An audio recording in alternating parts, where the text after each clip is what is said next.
என்ன சாமானோட போனால் ரொம்ப ரொம்ப பயங்கரம், அதாவது ரொம்ப ரொம்ப ஆபத்து. அதை நான் இப்போ காட்டுற ஒரு எவ்வளோ பெருசாக இருக்கிற நீங்கள் பாருங்கள். ஜெல்லி பீஸோட சைஸை மட்டும் பாருங்கவா, இதை காட்டுறேன்.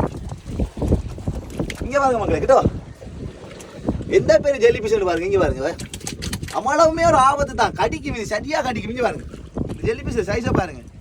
என்ன பொறுத்தவரைக்கும் ஒரு 7-8 கிலோ வரும் போல இந்த ஜெல்லி பீஸ். இதை இப்போ தூக்கி வச்சுக்கிறேன், எனக்கு டேஞ்சர். கை வழியாக நான் சுனாக்கி இதை வச்சிருந்தா நான் உங்களுக்கு வீடியோ காட்டுறவங்களுக்காண்டி தான் காட்டுறேன். இதெல்லாம் பள்ளத்துக்கு கிடந்தாலே எங்களுக்கு, இதெல்லாம் பள்ளத்துக்கு கிடந்தாலே எங்களுக்கு இந்த தண்ணியெல்லாம் கடிக்கும். நான் இப்போ தூக்கி விட போகிறேன் பாருங்கவா. இந்த இதை எவ்வளோ பெரிய சைஸ் இருக்குன்னு பாருங்கவா.